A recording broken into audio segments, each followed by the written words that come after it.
Hello everyone. It's 7 7, right? We'll wait for 5 more minutes. Let's wait for others to join. Because there are only two people I can see. Okay, so we'll wait for 5 more minutes.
Okay, no one else came. Mm, it's already late. We should start.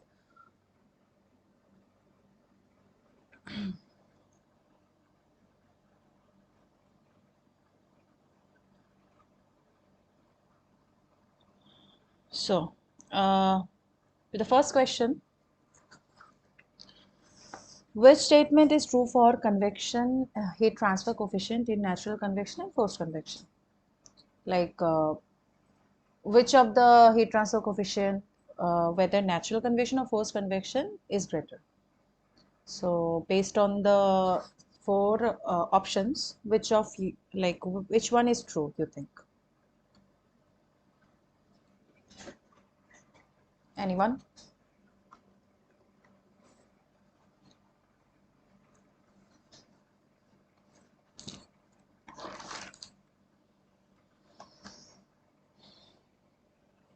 This is extremely easy to answer if you have done the classes.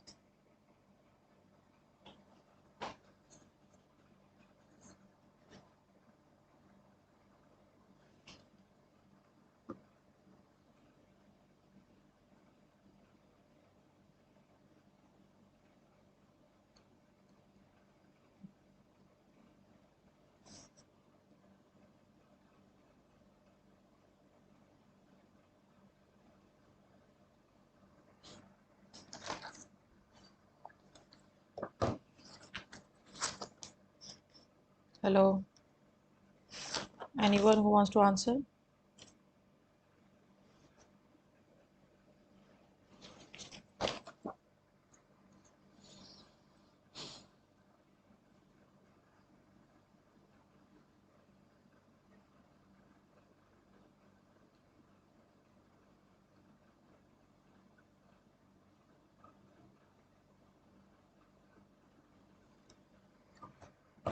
I don't think anyone is present here.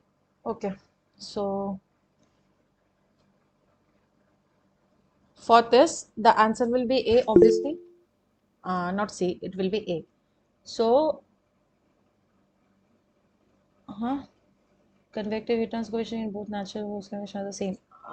No, forced convection, there is an external force that will be increasing the heat transfer, right? So, heat transfer coefficient for forced convection will be more as compared to for the natural convection, because there is an external force. Like, uh, let me give an example. Like, there is a body that is like heat is been, like the body is hot, so it is been cooled in the temperature, like in the atmosphere. Okay, so one of the instance is that when it is just kept in the surroundings and it is just cooling itself. Like, obviously, if the body is hot, the air from the surroundings will come in contact with the body. It will rise up as the cold air will be coming in contact. It will get heat up, and as the hot air is, the density is low, so it will move up the body, and there'll be a like here in this direction, in the right hand side direction, there'll be clockwise current will be generated, right? Because the cold air will be come from sideways on in contact with the body. It will be heated up, its density will decrease, it will rise up, and then it will go to the sideways, and again it will become cooler, and it will move down, right? So the process will continue. When we will face a condition of forced convection, what will happen? Let's suppose a fan is also there, right? uh, in order to cool the body, we have placed a fan there. So fan, what we will do, it will increase the convective currents there. So the body will be cooling faster, and there will be more turbulence in the surrounding atmosphere, right? So its coefficient will be obviously larger as compared to natural convection. Okay, I hope you understood. Next is this question.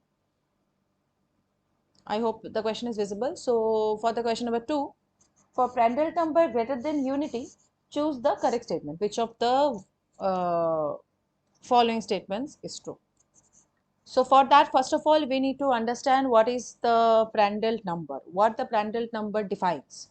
So from that we can understand whether the momentum boundary layer remains within the thermal boundary layer. Like what Prandtl number basically relates, how it relates the momentum boundary layer thickness to the thermal boundary layer thickness. That will help us understand which boundary layer thickness will be lower and which will be more like larger. So based on that we can say, okay, this boundary layer will be inside the other boundary layer. So go on with this question and tell me which of the answer is correct.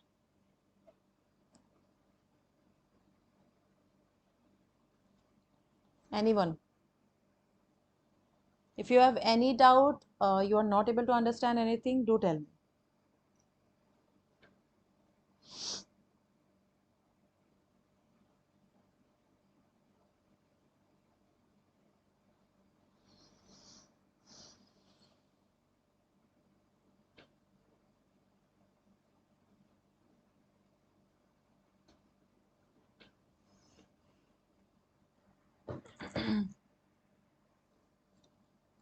Anyone?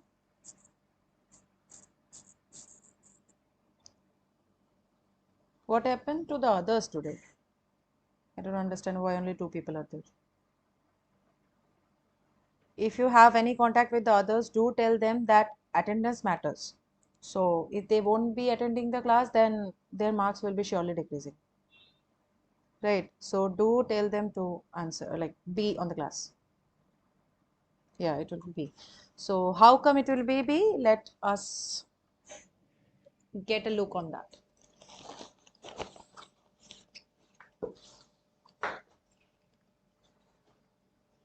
Just 1 second, let me connect the writing pad.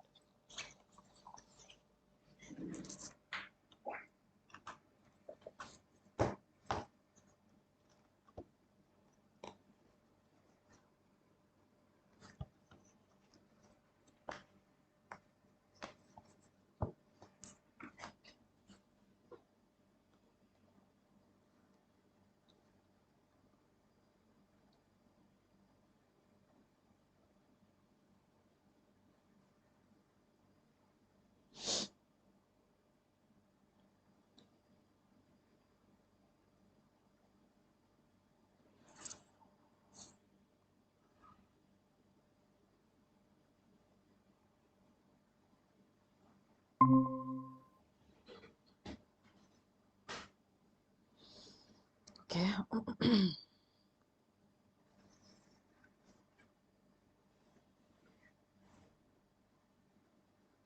I hope the writing pad is visible.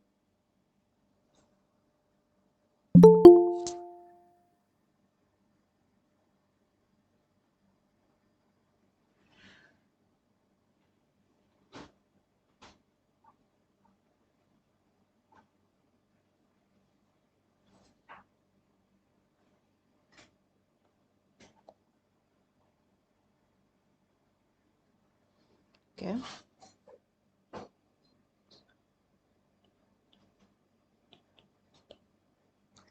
So today is the class 4 and this is question number 2.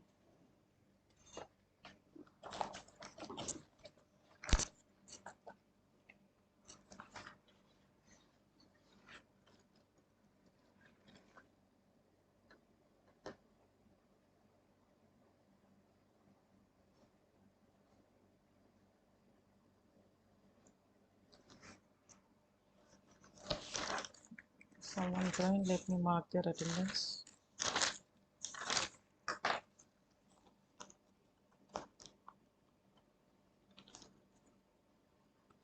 This is someone new, I have not seen him earlier. Okay, fine.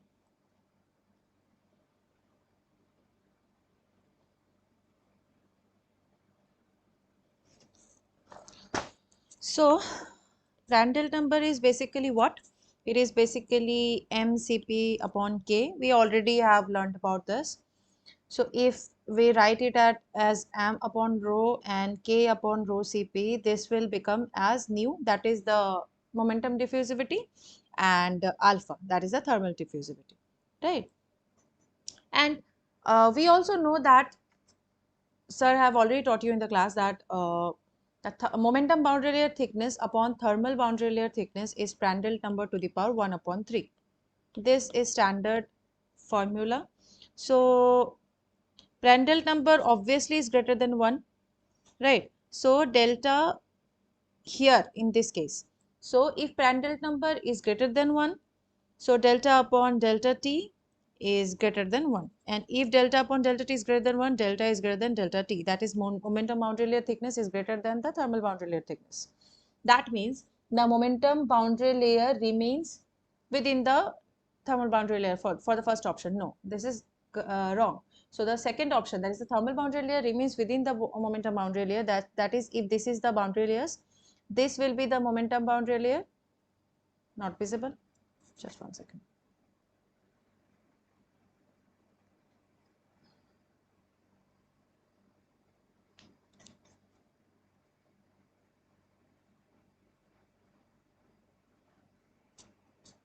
Okay, it's visible now, right? So I have told that Prandtl number is mu Cp upon K, that is mu upon rho and K upon rho Cp, that is momentum diffusivity upon thermal diffusivity. So from that we also get that delta upon delta T is Prandtl number to the power 1 upon 3. And here it is said that Prandtl number is greater than 1, right? So Prandtl number is greater than 1, that means delta upon delta T. From here we get delta upon delta T is greater than 1. That is delta is greater than delta T. So if we draw it on as in terms of boundary layers, so this is the thermal boundary layer, that is this delta T, and delta is greater than delta T. That is momentum boundary layer will be greater than the thermal boundary layer. That is the thermal boundary layer, in other words, the thermal boundary layer will be inside the momentum boundary layer. So that is option B.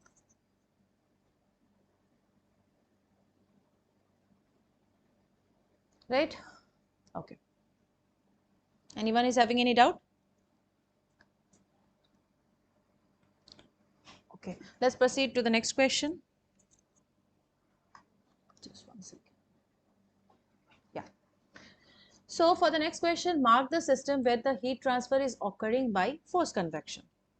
Which of the following, whether filling of cold metal on a winter day, or fluid passing through tubes of condenser or other heat exchangers, or heat flow from a hot pavement to surrounding atmosphere, or heat exchange in outside of cold and warm pipes, which of the following is an example of forced convection? Anyone?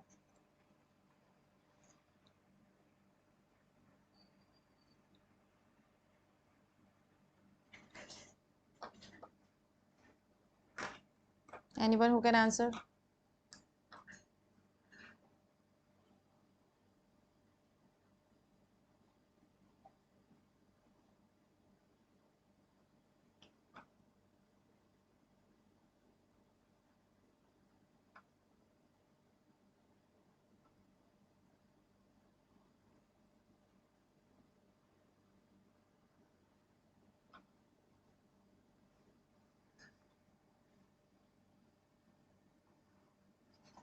A. Let me check. How come A? Can you explain that?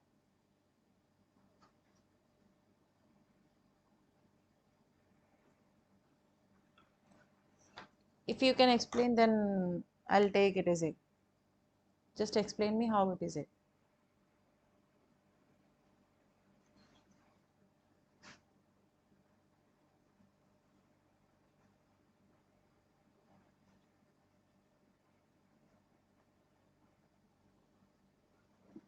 Anyone?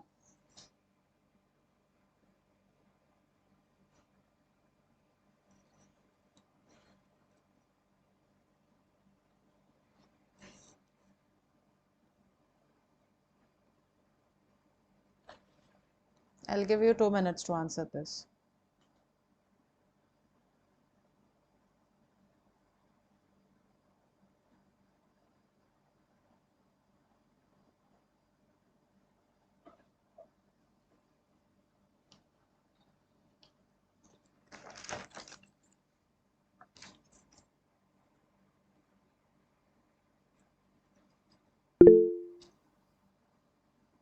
D? No, it is not D. Okay. Just explain me, whoever will be, so see, this is not a one-way process. This will be a two-way process, right? Class will be only interesting when you will be answering at the same time. So just tell me the validation for your answer. Like why D or why anyone has said, someone has said A, right? Why E? How come you think this is the example of forced convection?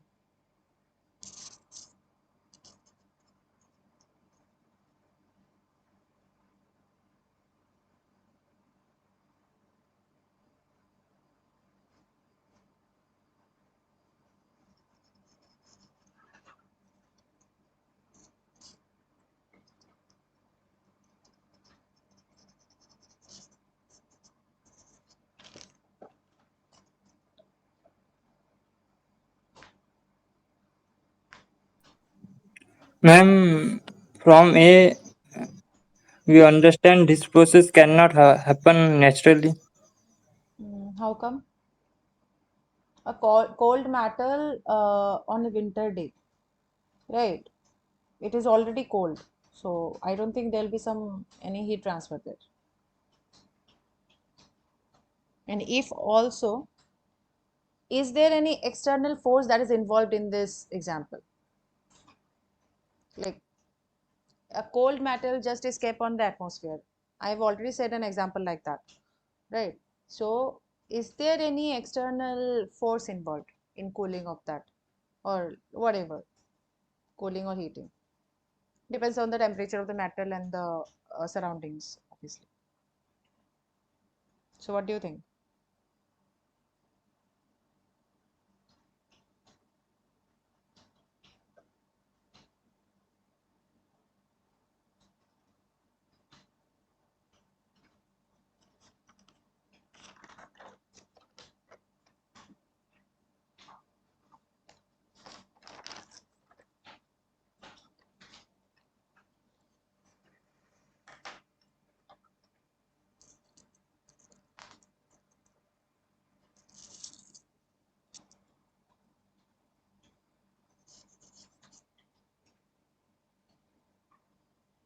Anyone?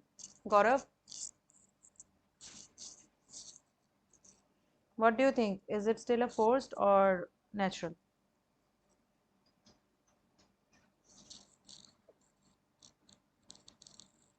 Too much time has been given on this question. Anyone answer so that I can move to the next one? Then tell me which one will be forced. Just think about the process and then understand whether any external equipment or any external force, like a fan or some structures that will be increasing the velocity or that will be creating turbulence, whether anything is there. So that will be responsible for the forced convection, as that will be generating convective currents.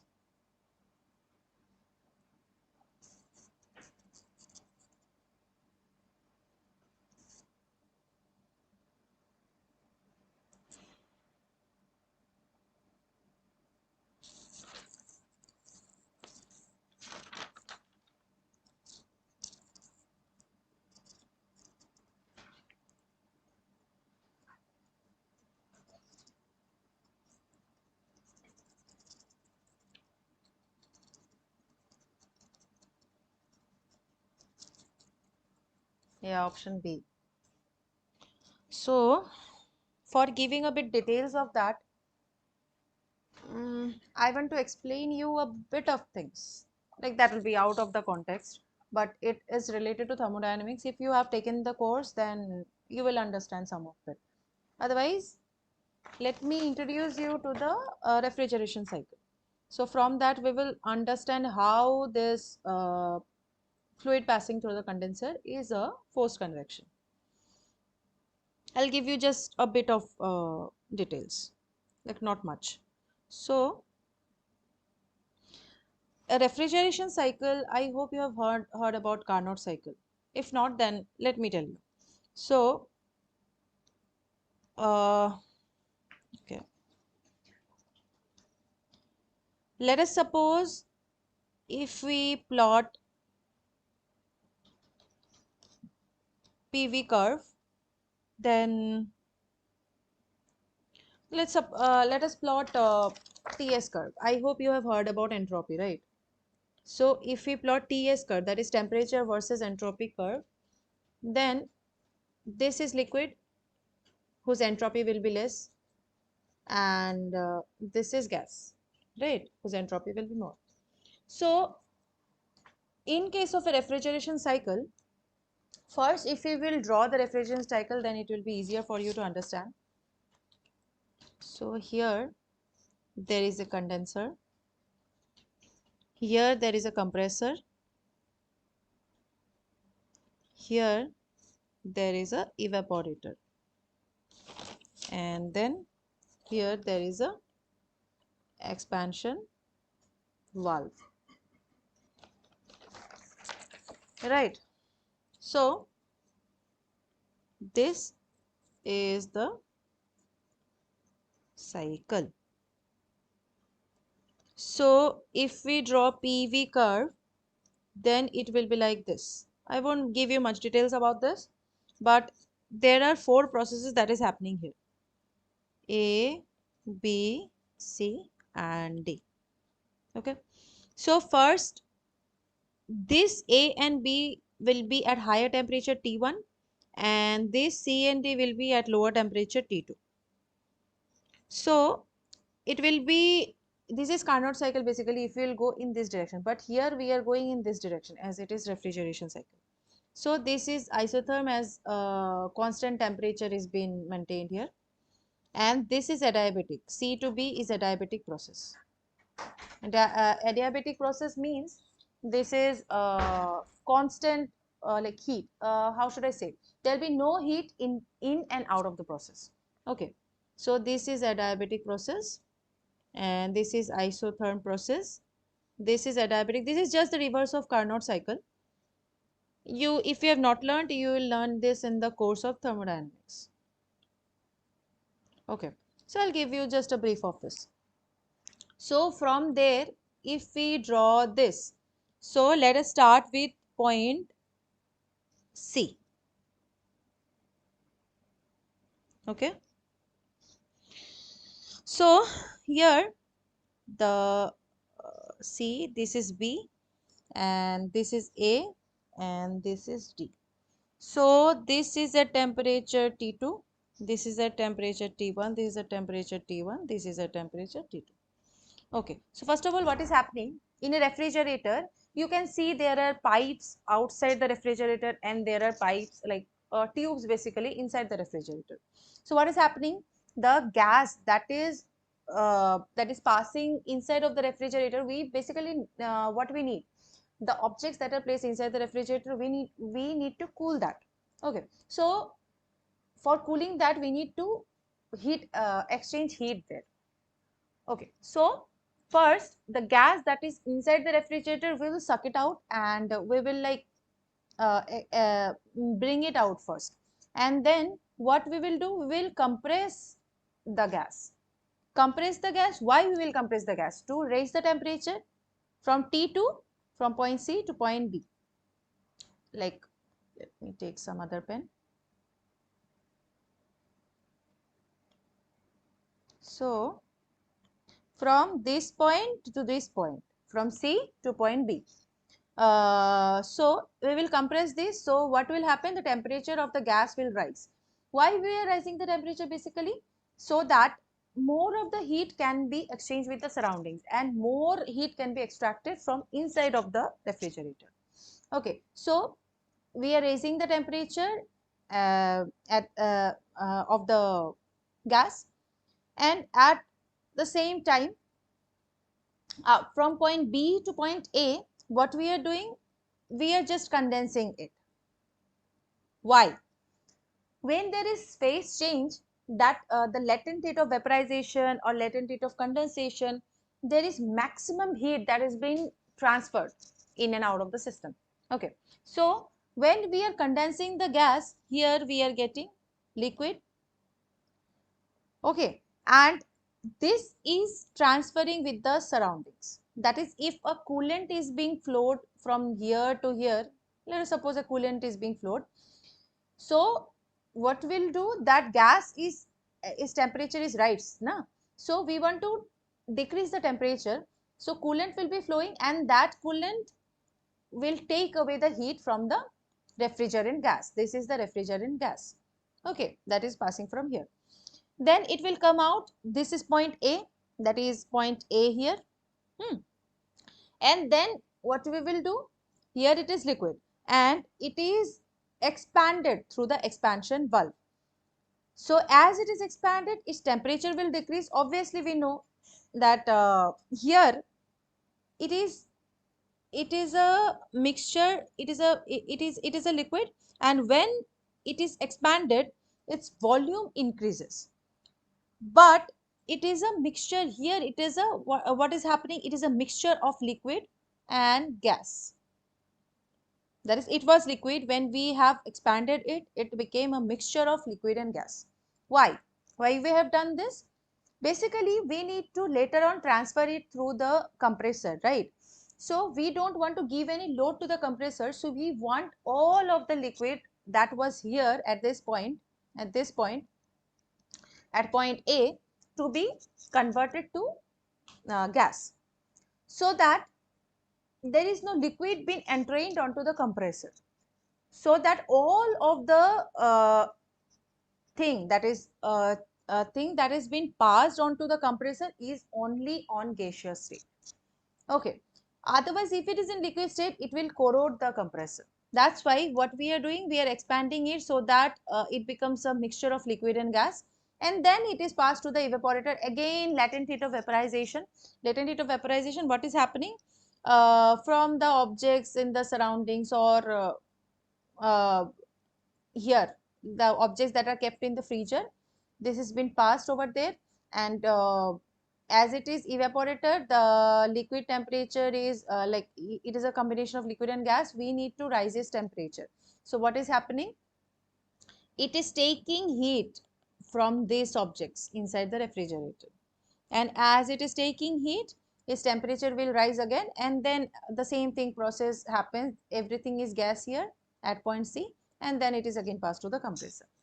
So if we look at a bit into the TS curve, what is happening in the TS curve? So if this is the TS curve, this is liquid, this is gas, this is temperature, entropy. So we know that entropy of the system is always positive, right? It is not negative. So first we have started with point C, right? So we will start with point C here. This is the point C. And what is happening, if we are compressing it, that is, its temperature is rising and pressure is also rising at the same time, because we are compressing the gas. So as we are compressing its temperature and pressure, it is straight line, it is temperature and pressure, suppose it rose up to, just one second, it rose up to here. So its temperature and pressure rose up to here. So let's mark it, just one second, here. Let's mark it point B. So if it was at temperature T2 P2, that is lower, its temperature rose as it is compressed. This is compressor. Its temperature rose to T1 P1. Now this is still a gas.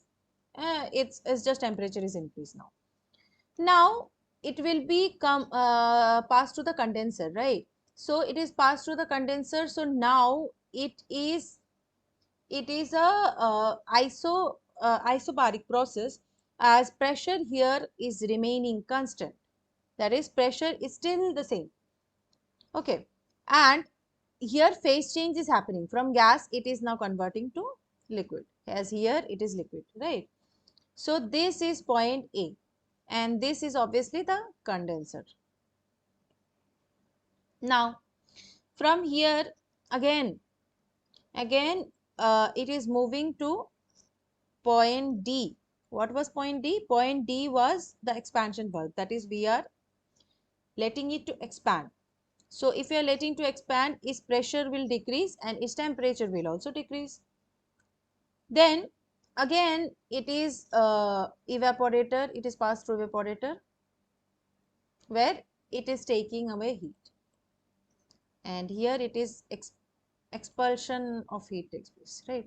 So it is taking heat and its temperature, it temperature, this heat is used as latent rate of vaporization. That is, whatever liquid plus gas was here, this is now completely converting to gas. So that maximum heat is being extracted, cause while phase change is happening, maximum heat transfer takes place. That's why evaporation and condensation is done here. Now coming to the main point, here we see the coolant is being transferred here. We have already seen that here, let me use some other color. Yeah, okay. So here coolant is being transferred, right? Here coolant is being transferred, that takes away the heat of the refrigerant gas. So this coolant is passed by using a pump. So what is pump? Pump give an extra force for increasing the convective currents, for increasing the velocity of this coolant. So as that is used, as external force is used by using the pump, this is a force convection. Okay. So this thing I have explained you, that will help you out in the future. This thing, this is just a brief, a bit of this also, if you understand, then it will help you out. Okay. So another example is that other heat exchange equipment like a heat exchanger. In heat exchanger, as we will study later on this course, their baffles are used. Like if this is the heat exchanger, here some baffles are used like this type of extension. So what is happening, if fluid is coming here, it will move like this, right? So what will it will be creating turbulence over here, because here some waves will be formed. So this will increasing the, in turn increase the velocity of the fluid here, and in turn increase the heat transfer. So these baffles will also help in increasing the heat transfer, and thus obviously it is an external, it is emitting an external force, so it is forced convection. So yeah, finally, if we come to the final answer, this is option B, that is the fluid passing through tubes of condenser and other heat exchanger is basically termed as forced convection. Anyone is having any doubt? If not, then I'll proceed to the next question.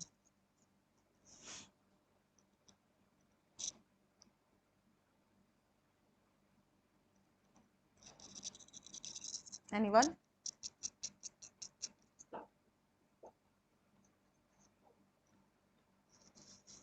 Okay, then let's proceed to the next question. In forced convection, the Nusselt's number is a function of which of the following? This is a simple thing, like on this like before the, like previous, after the previous assignment session, that is what we have undergone the discussion session in the previous week. After that, the first thing that sir have taught you is Nusselt's number only. So this is your question. You can easily answer this. Tell me what will be the answer.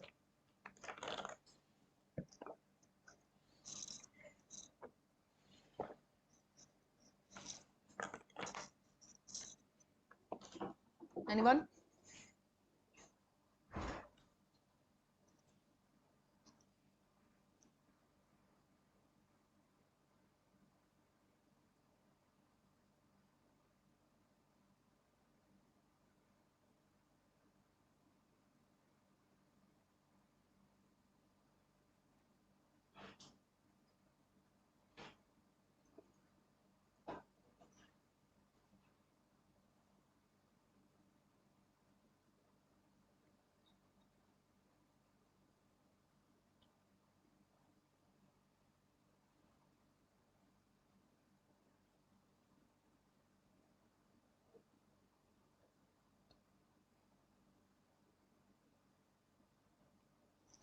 Anyone is here, or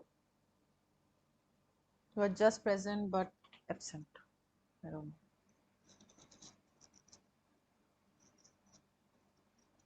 It's very simple question. Someone should answer something.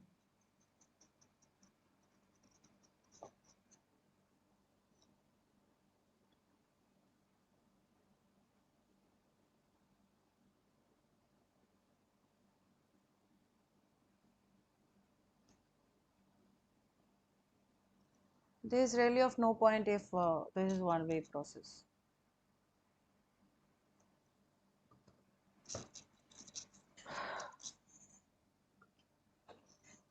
Anyone who can answer this? Or should I just rant out the answers?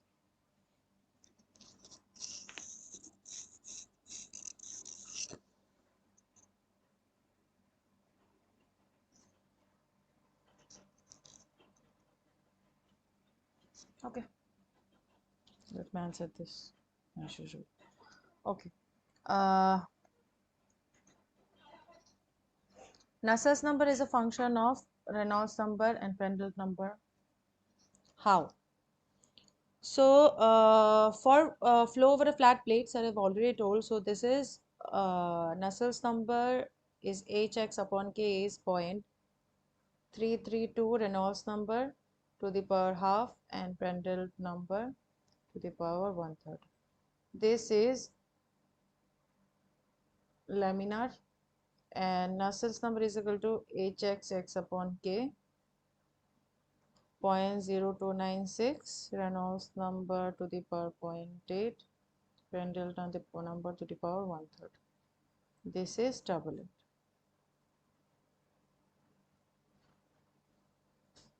For turbulent flow, for flow over a flat plate, this is the Nusselt's number formula for laminar flow, and this is for turbulent flow. And we can clearly see it is dependent on Reynolds number and Prandtl number. So yeah, Nusselt's number is a function of Reynolds number and Prandtl number. So this is option A. Now let us proceed to the next question. Assume natural convection heat transfer on a very long vertical flat plate surrounded by a fluid. Which will be the following fully developed turbulent layer of fluid established if the plate is hotter than the fluid? Okay, again, there is a natural convection. As already said, there is a very long vertical plate is there, and it is asked that where the fully developed turbulent layer of fluid will be established if the plate is hotter than the fluid.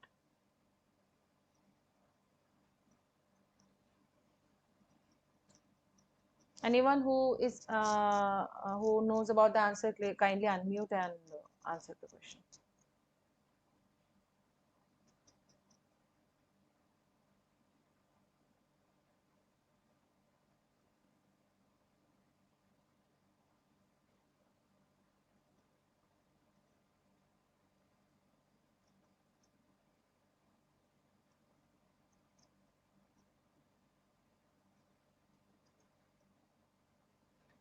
Anyone?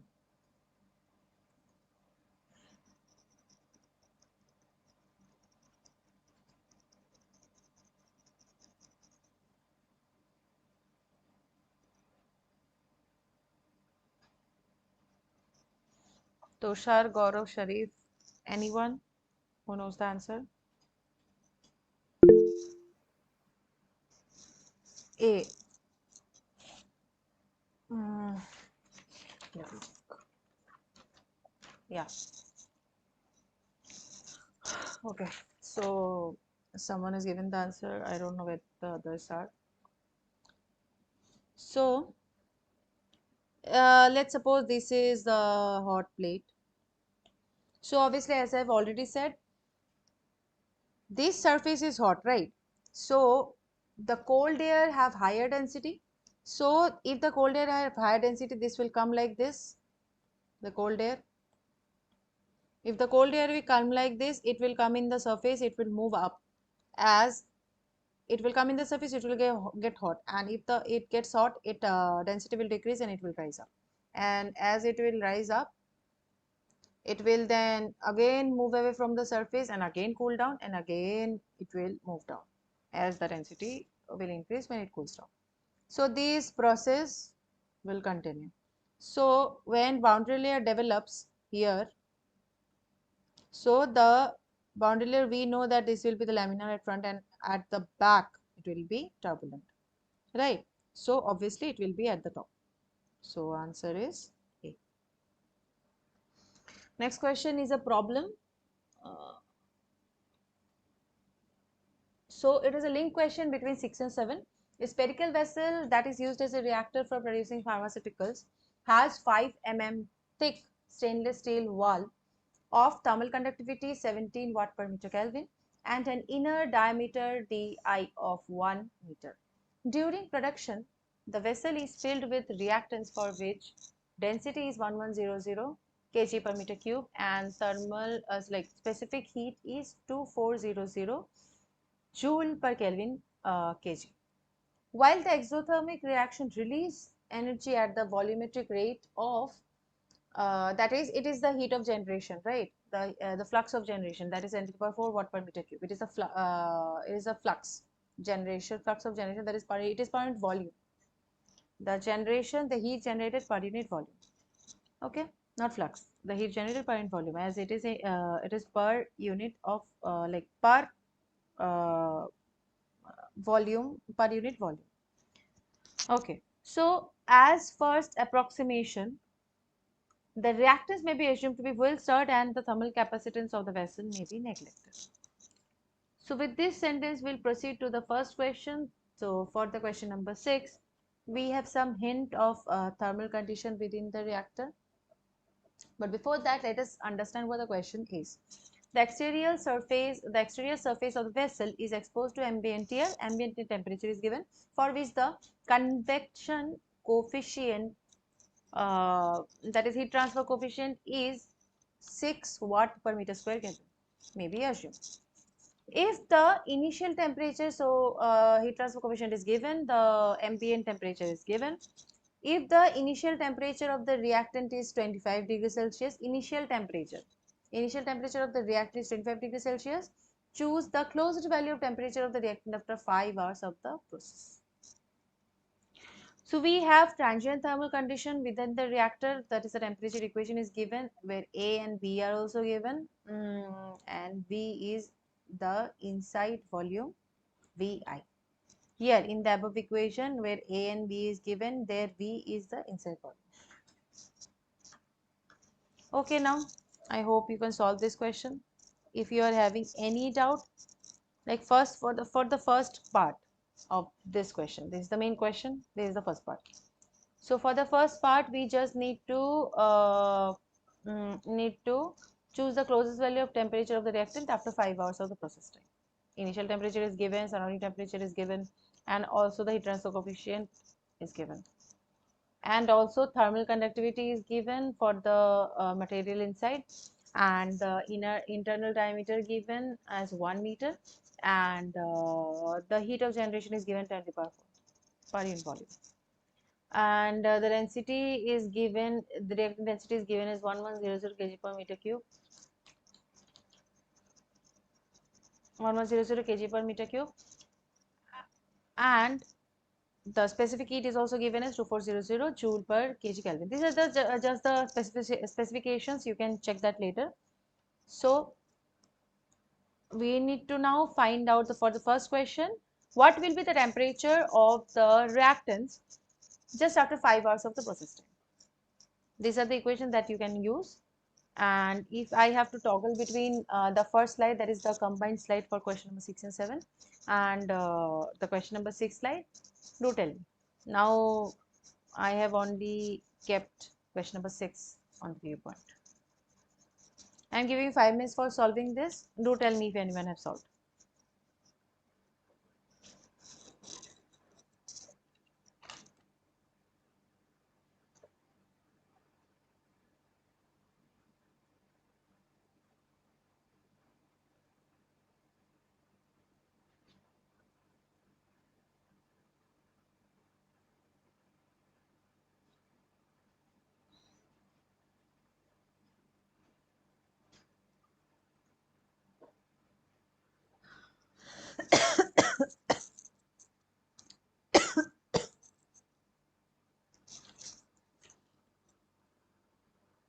Anyone who is trying?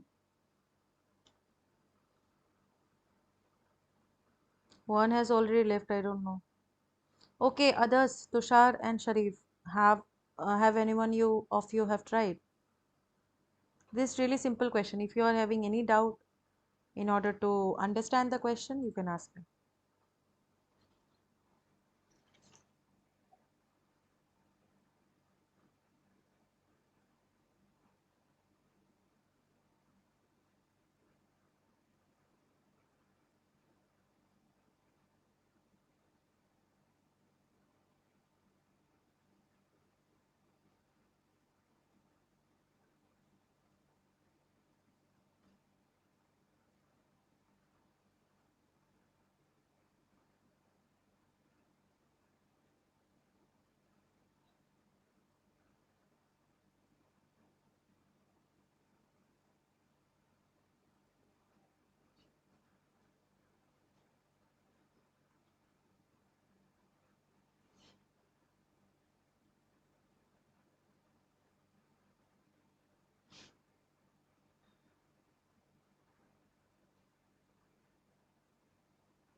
lot of time has been given for this question. I'm explaining it now.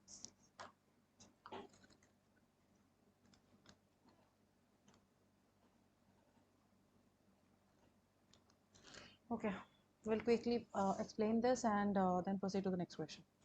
So for this question number 6, this is the body and this is the temperature. This is the surface temperature, outside temperature, and this is stainless steel. And at this point, reactants are there. That is inside that body. Its inside temperature is 25 degrees Celsius, initial temperature, and the rate of heat generation is 105 watt per meter cube. This point volume. Density is given as 1100 for the reactants kg per meter cube, and heat capacity is given as 2400 joule per kg Kelvin. Okay, this is air, and its temperature is given as 25 degrees Celsius, and H is given as 6 watt per meter square Kelvin. Its inside diameter, that is this diameter.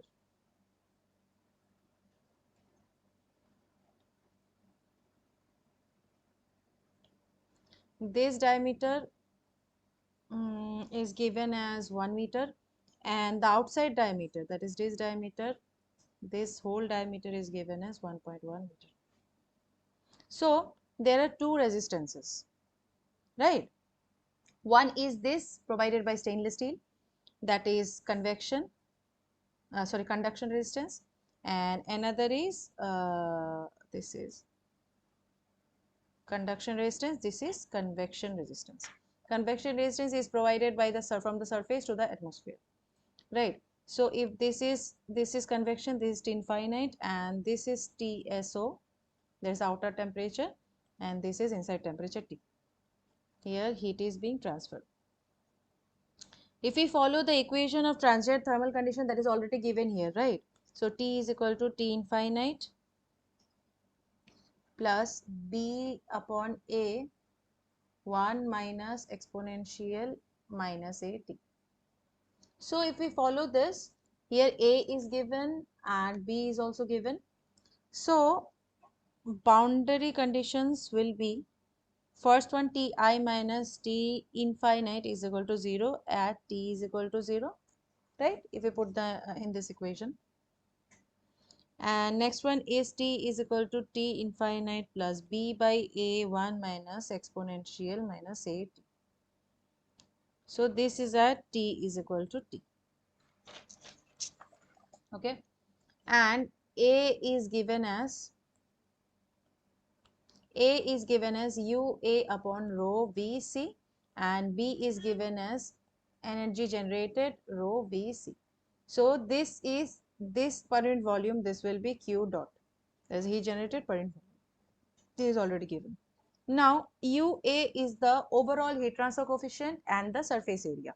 So this can be written as R conductive plus R convective. That is total resistance, heat transfer resistance. So R conductive is given as 2 pi k, that is 1 upon di minus 1 upon d naught. So this is 1 upon 2 pi 17 watt per meter Kelvin. So this is 1 upon 1.0 meter minus 1 upon 1.1 meter. So this is 8.51 into 10 to the power minus 4 Kelvin upon watt. And another resistance is R convective. It is 1 upon H A naught. It is 1 upon 6 watt per meter square Kelvin pi 1.1 meter whole square. So this is 0.0438 Kelvin per watt. This is the resistance. Now UA is equal to 1 upon R conductive plus R convective. So this is 1 upon 8.51 into 10 to the power minus 4 plus 0.0438. So this is 22.396, 22.4 watt per Kelvin. So this is the volume. Volume is pi di cube upon 6. Volume that we require for that solving this A. This one. So this will be the inside volume that is already given in the question. So di cube upon 6. So A will be UA upon rho VC. So 22.4 watt per Kelvin. This already we have found out. Upon density is 1100 kg per meter cube, already given in the question. And this is 2400 joule per kg Kelvin. So this is equal to 3.788 into 10 to the power minus 3 Kelvin per second. Now, no, sorry, just 1 second. Something I've forgotten. This is not correct.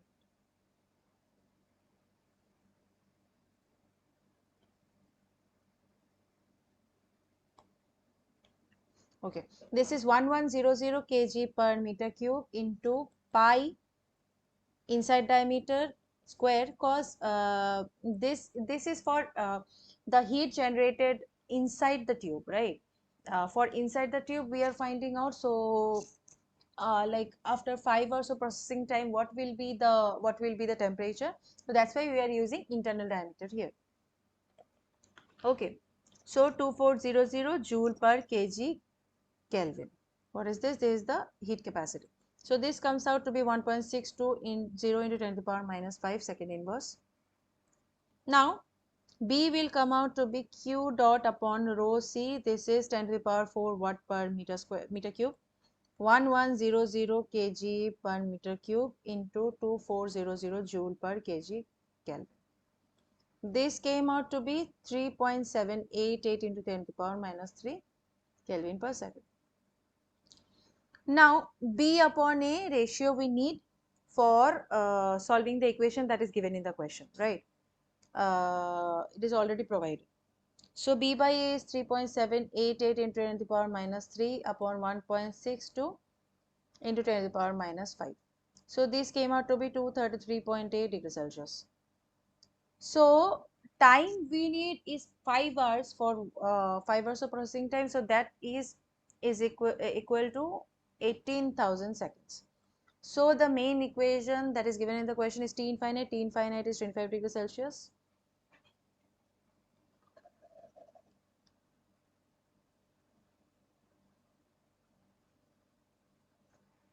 So, 25 degrees Celsius, this is the surrounding temperature, that is the ambient temperature, plus 233.8 degrees Celsius, 1 minus exponential 1 point minus 1.62 into 10 to the power minus 5. This is second inverse into 18,000 second. Right? Exponential minus A, this is A and this is T. So this came out to be 84.1 degrees Celsius. That is option B. Now let us proceed to the next question, that is the related question. What is said? Choose the closest value of the corresponding temperature at the outer surface of the vessel. Right. So as we can see here in the writing pad, question also we can see. So in the writing pad, as we can see, it is said to find this outer temperature, that is TSO, right? This TSO we need to find out, this outer temperature. So what we need just to equate the conduction and convection heat transfer. So if we will equate that, cause the conduction, the what heat transfer will be done by will be moving out by conduction, that will be moving out by convection. This will be equal at this point. So from here we can find out TSO. I'll give you 2 minutes to solve this and then we'll proceed with the solution. Let's see whether anyone is here or whether they can solve that.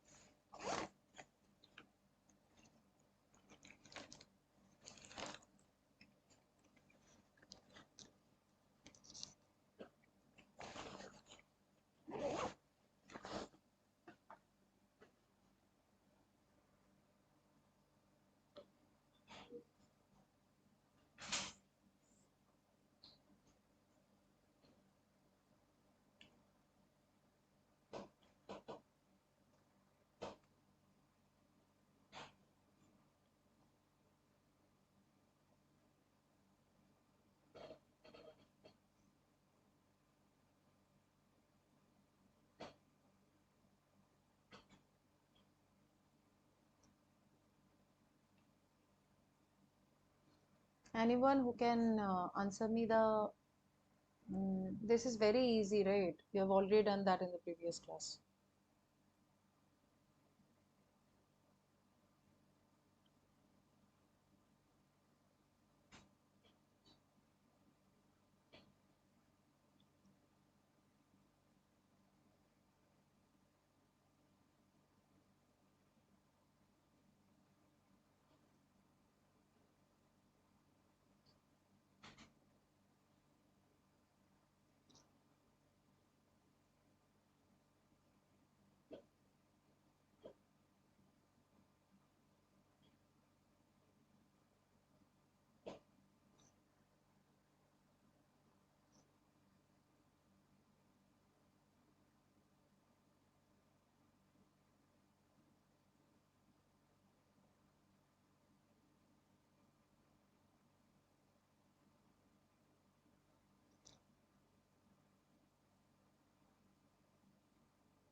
Anyone?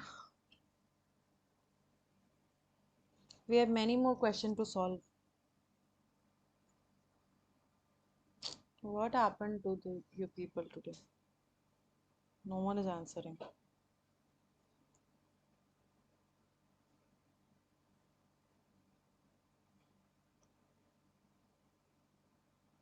This one-way process is really not working out. Okay, then let us solve the question number 7. So for question number 7, it's already said neglecting the thermal capacities of the vessel wall and the heat rate by conduction through the wall is equal to the heat transfer by convection from the outer surface and from the thermal circuit we know. So we already know that Q conduction is equal to Q convection. Q conduction is delta T H A delta T, and convection is K A delta T upon resistance. Right, like this is X, the whatever diameter is given. That is ln R2 upon R1, that is there, right? So we can write this as resistance of convection and this as resistance of conduction. Convection, this is convection, this is conduction, right? So if we write this, then if we equate this, then what we can write is R conduction upon R convection is equal to this is conduction, this is convection, this is delta T, this will come here, this is delta T conduction upon delta T convection. So delta T is T minus conduction is T minus inside minus T outer, and this is T outer minus T ambient. So this is resistance of conduction upon resistance of convection.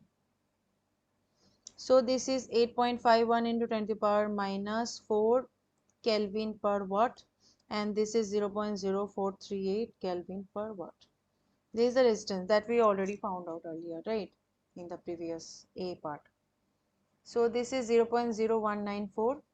So TSO is equal to T minus 0.0194 T infinity upon 1.0194.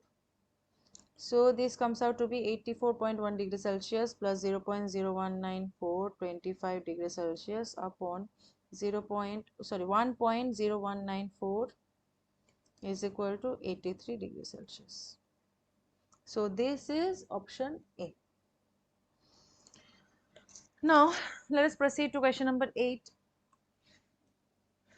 So 8 and 9 are also linked. So what is said, a chip of length L is whose length L is 5 mm on a side and its thickness is 1 mm, the thickness of the substrate, right? And the thickness of the chip, not substrate, chip. And it is encased in a ceramic substrate, that is, it is encased in a substrate, and it's exposed to the surface and is convectively cooled by dielectric liquid, for which the heat transfer coefficient is 150 watt per meter square Kelvin, and the ambient temperature is 20 degrees Celsius. In the off mode, the chip is in thermal equilibrium with the coolant, that is, is initial temperature, just 1 second, that the initial temperature is equal to the ambient temperature, that is, both are in equilibrium. The temperature won't be rising of the chip, right? When the chip is energized, that is, however, the temperature increases until a new steady state is achieved. For the purpose of analysis, the energized chip is characterized by uniform volumetric heating of 9 × 10⁶ watt per meter cube. That is, heat is been passed to the chip, and the volumetric the heating is being done onto the chip, and the rate of heating is 9 × 10⁶ per unit volume. That is what per unit volume. This is per unit volume of heating that is being done. And when it was in off mode, so no heat transfer is taking place, so the temperature of the chip and the ambient is same, it is in equilibrium, so it is same. Now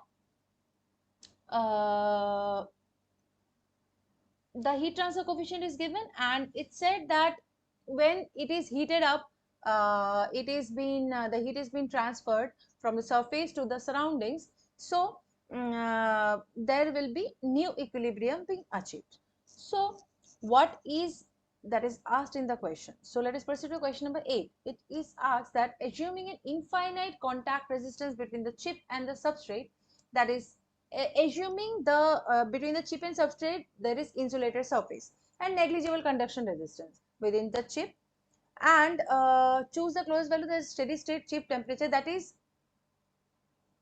the place where chip and substrate are in contact, that place will be considered as insulated surface, so only heat will transfer from the top surface, right? And there is negligible conduction resistance within the chip, so the so we can consider here what we can consider here learn parameter system. So the first question is, the steady state temperature is being achieved when the heat is being transferred to the surface of the chip. So what will be the final temperature of that steady state system? Okay, so for giving a bit like of understanding of the system that is being given here, so this is the chip, let us consider this is the chip, and this is the thickness of the chip T, and this is the length of the chip L. This is the Q of convection that is being coming out of here, like coming out of here when it has been heated, and this is ambient temperature T infinite 20 degrees Celsius, and this is heat transfer coefficient 150 watt per meter square Kelvin between that chip and the ambient temperature. This is, however, the substrate. So this substrate, and this is the chip. This chip has the heat of generation in the chip is 9 × 10⁶ watt per meter cube, and length is 5 mm and thickness is 1 mm. So now we need to find when it is being heated, like what is the new steady state temperature that has been achieved, achieved by the chip. Okay, so I'll give you 4 minutes, not 4 minutes, it is already 8:30, right? 2 minutes to answer this question. I hope both of you are online. I don't know where are the others. So take 2 minutes to answer this because this is relatively very simple thing. Just balance, heat balance, and you will get the answer. Like just balance out the energy that is being in and out of the system. You will get the final steady state temperature. I'll be waiting for you to answer.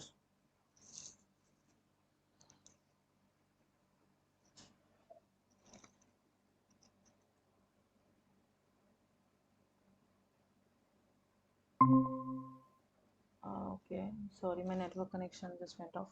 Okay, I think both the slides and the writing pad is visible.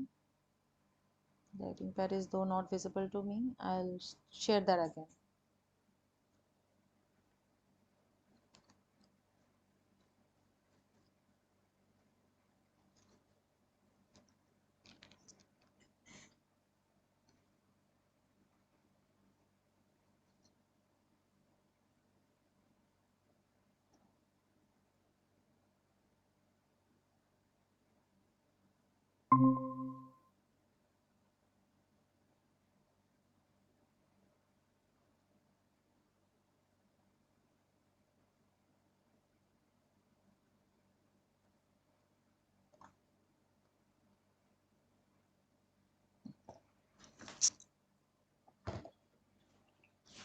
Whoever can answer, kindly answer the question.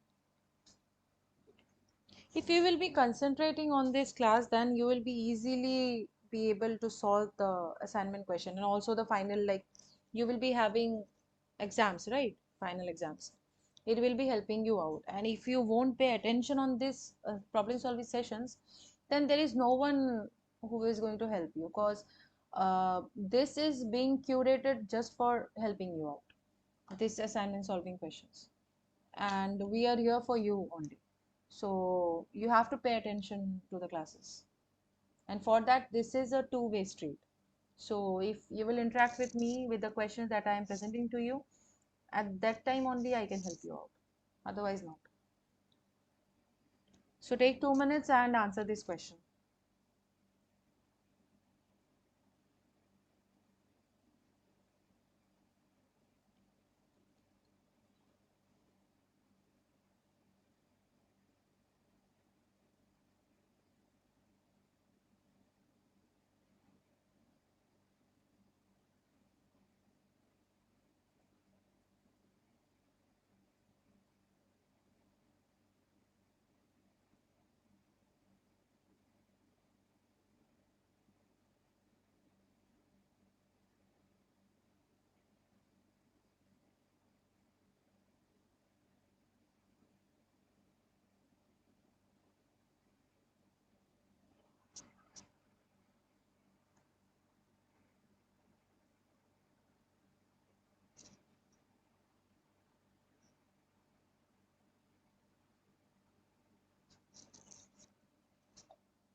Hello.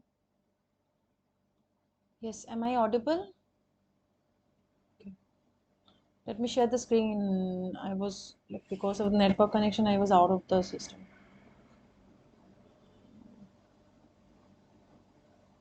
Yeah, this was the question. What is happening today?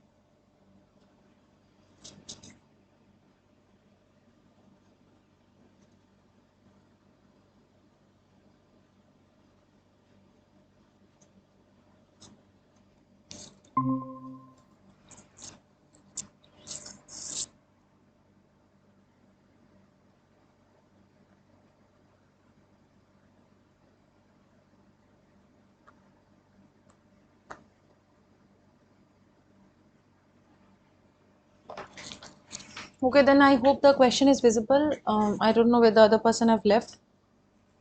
Tushar is there. You can answer the question. Today no one is attentive. I don't know why. And I have also least interest in going to class today. But it's okay. It's been recorded, so whoever can get time, you can take out the sessions later.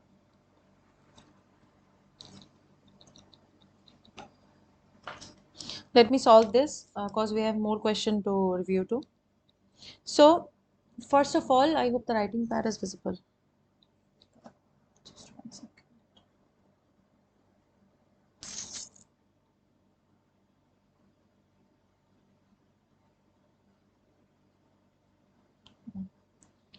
Let me share the screen.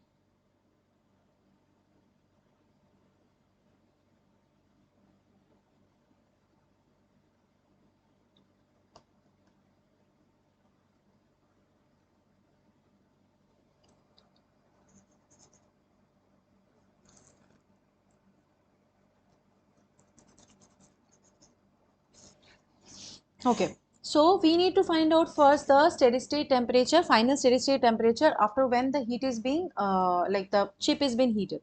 Okay, so I have already said we need to do the energy balance. So there is one heat that is moving out of the system and another heat that is being generated. That should be equal to 0, right? It is moving out and it is moving inside the system. So this is H L square Tf minus T infinite plus this question number 8. Just 1 second. This is given here in the next question. Sorry for that. So yeah, this plus Q L square into T. Oh yeah, just 1 second.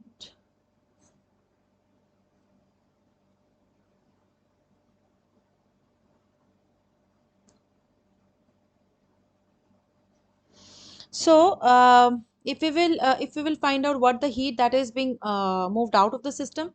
So this is the convective heat transfer. So if this is the temperature of the surface that we need to find out, and this is the ambient temperature, and this S square is the surface of the chip, and it is the heat transfer coefficient, obviously. So and q this energy that is generated is q dot is given. Q dot is the heat that is generated within the chip, and L square that is heat is transferred that within to the chip, and L square is the surface area of the chip and T is the thickness. So that is the total volume. So this is per unit volume, that's why we have multiplied it with volume. So this is equal to 0, and now we need to find Tf. Tf is equal to T infinite plus Q dot T upon H. If we will solve this, right? So this Tf is equal to 20 degrees Celsius. This is already given. The heat generated is 9 into 10 to the power 6 watt per meter cube into 0.001 meter upon 150 watt per meter square Kelvin. So this comes out to be 80 degrees Celsius. So this is what? This is option B. Now let us quickly proceed to the next question. Yeah. So for that, following the activation of chip and how long does it take to come within 1 degree of the steady state temperature, the chip density and the chip specific heat are given, and choose the closest value. These are the equation of lump. I have already said that we can consider it as lump capacity model. That's why we have not considered, because it's already said the conduction resistance is close to zero. So that's why the what will be the inside temperature, that will be the outside temperature.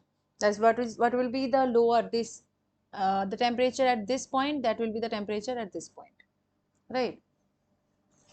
So you need to find the closest value that is within to come within 1 degree of the steady state temperature. That is, we can take when the steady state temperature is steady state temperature is 80, right?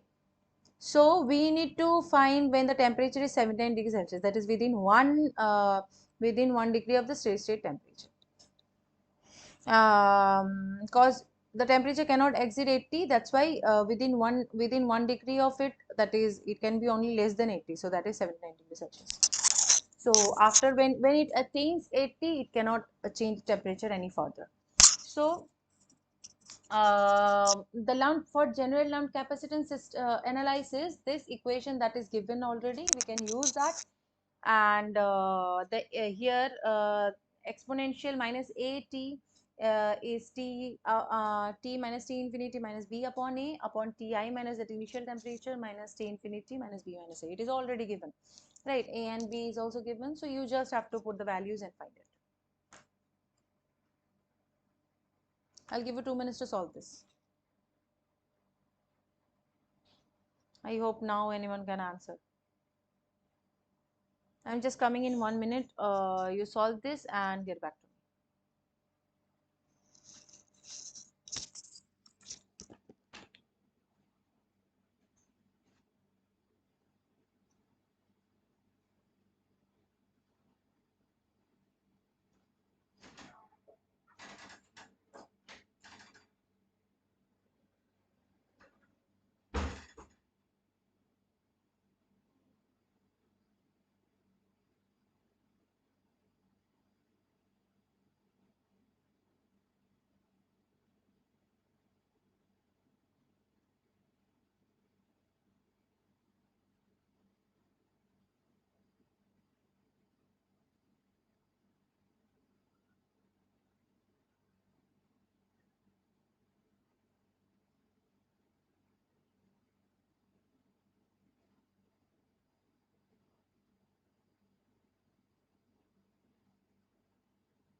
Uh,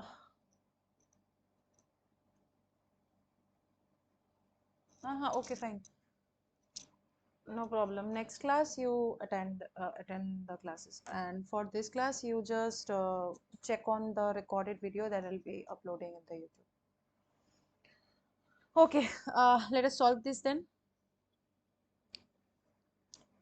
So from the equation that is given for the lumped capacitance system, it is given as rho L square T C dt dt is equal to Q dot L square T minus H T minus T infinite L square. Here A is given as H upon rho T C, and this is 150 watt per meter square degree, sorry, Kelvin, and 2000, the density is 2000 kg per meter cube, already given in the question, and the thickness is 0.001 meter, and the heat capacity is 700 joule per kg. So this is 0.107 second inverse. Now B is Q dot upon rho C. That is Q dot is the heat that is generated, that is 9 into 10 to the power 6 watt per meter cube. So this is 2000, density is 2000 kg per meter cube, and the capacity is 700 joule per kg Kelvin. So this is 6.429 Kelvin per second. So B by E, if we found out, if we find out, so this is 6.429.107 Kelvin per second, and this is 1 upon second. This is 60 Kelvin.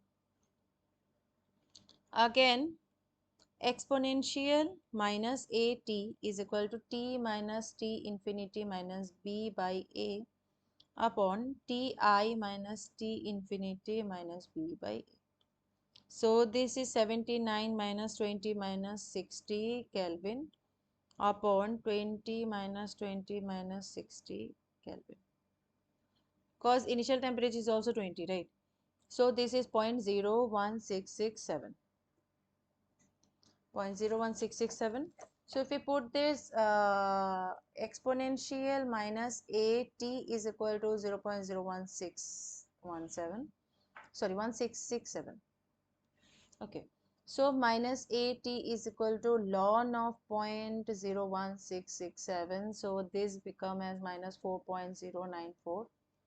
So this AT is equal to 4.094, or T is equal to 38.3 seconds. This is answer C. Now let us proceed to question number 10. Heat transfer occurs by natural convection due to the temperature induced change in which of the following? So obviously, I will wait for any one of you to answer. Like only Tushar is there, right? Other, he already texted that he is kind of in some, like he went to his college, so he won't be able to answer. So Tushar, I don't know whether you are online or not. Okay, let me answer the question. I don't think you are online though. So heat transfer occurs by natural convection due to temperature induced change in obviously density, as I've already said it earlier. When temperature increases, the density decreases, and when temperature is low, the density is more. So it is induced by density. Next question. Which of these has low Prandtl number? Obviously, this is 10 is option B, and 11. Which of the following has low Prandtl number? Low Prandtl number. What is Prandtl number? Prandtl number is, we have already studied at the for the first question. This is the viscous dissipation rate upon the that is the momentum diffusivity upon thermal diffusivity. There's a viscous diffusion rate upon the thermal diffusion rate. So this is mu Cp by K. Uh, so it depends upon viscosity, obviously, kinematic viscosity. If depends upon kinematic viscosity, if kinematic viscosity is directly proportional, right? So if kinematic viscosity is more, the Prandtl number is more. So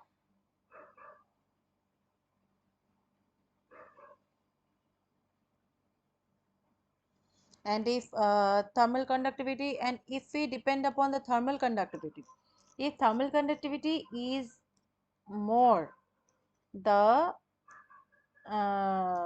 Prandtl number will be this. So we have to check in which of the following the thermal conductivity is more. So obviously here the liquid metal will have less thermal conductivity. More thermal conductivity. So more thermal conductivity, as heat can be easily passed on to the liquid metal, like in through the liquid metal. So its thermal conductivity is very high, and that's why its Prandtl number is low. So option is C. Let us proceed to the next question then.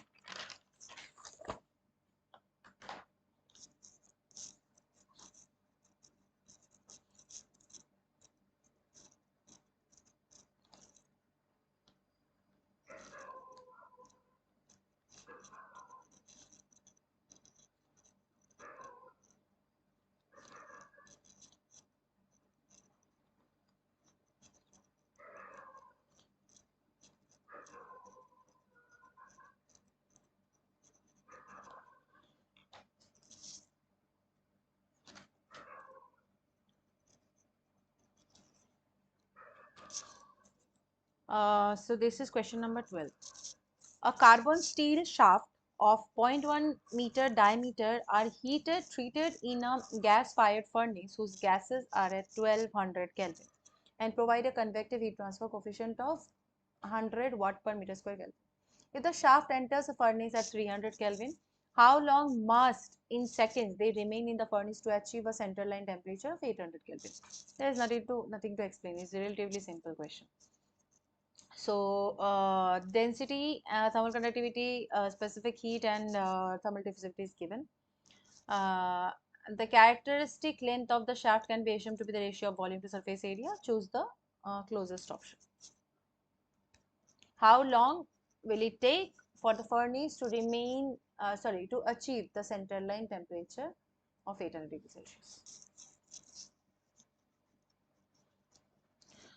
So yeah, if anyone can answer this.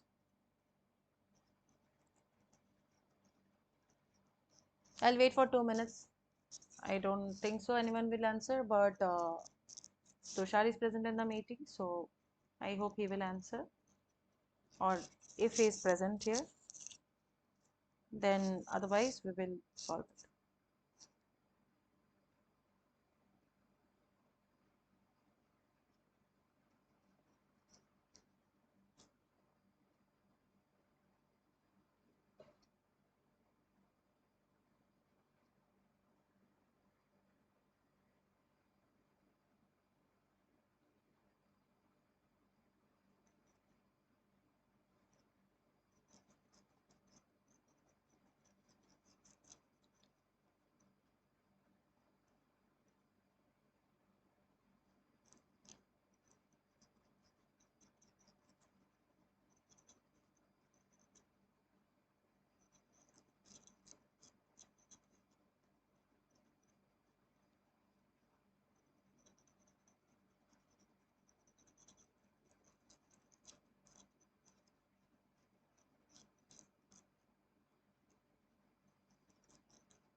I'm just coming in 1 minute.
Okay, so let us proceed with this solution.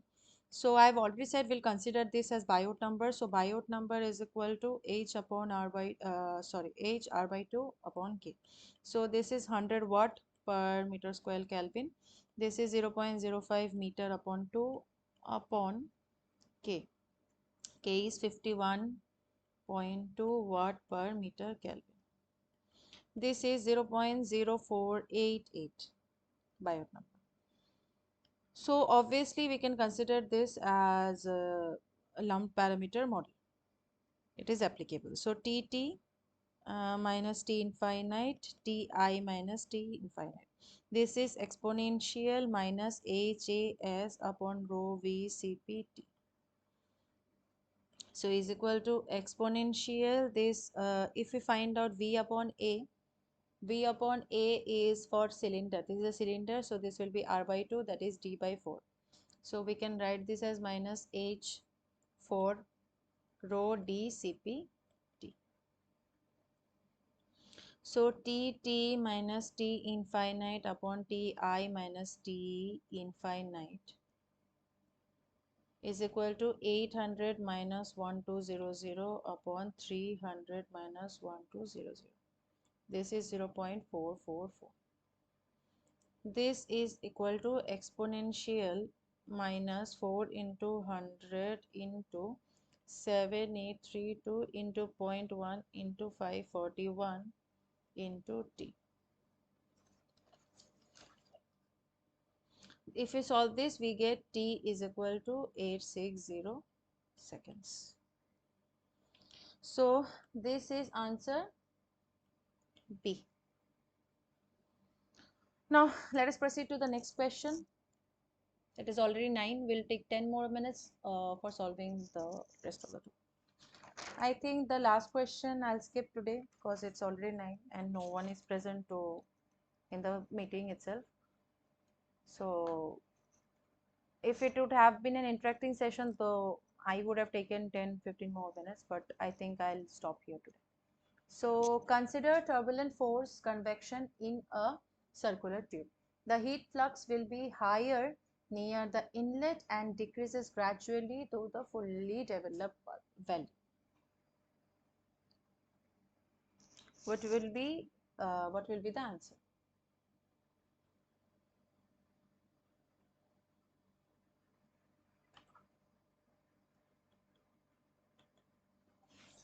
Okay, so the answer will be true. How? The heat flux will be higher in the inlet where the thickness of the thermal boundary layer is zero. So the heat flux decreases gradually to the fully developed flow. As it will move to the through the pipe, through the circular tube, the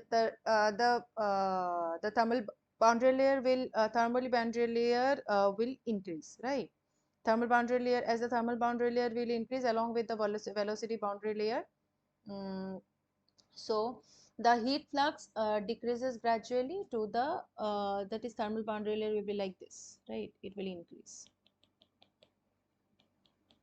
So as it will increase, the heat flux will gradually decrease. The heat flux will gradually decrease as heat flux will depend upon this area, right?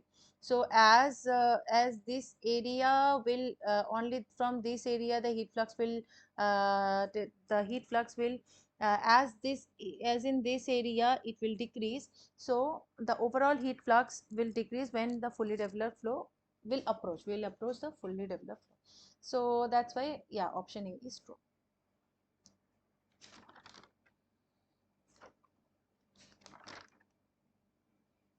Okay, so we have one more question. This is this one. I will give you this as homework. You can take the screenshot or you can solve it. We will solve this question again on the next week.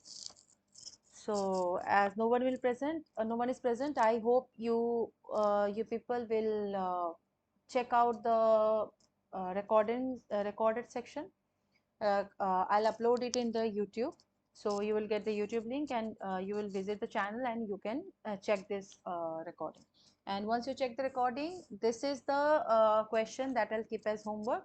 I'll solve it for you on the next day. Okay.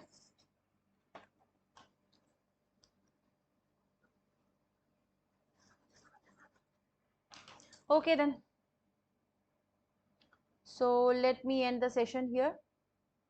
I'll meet you guys same day, same time. That is Tuesday at 7 next week. Okay. Bye.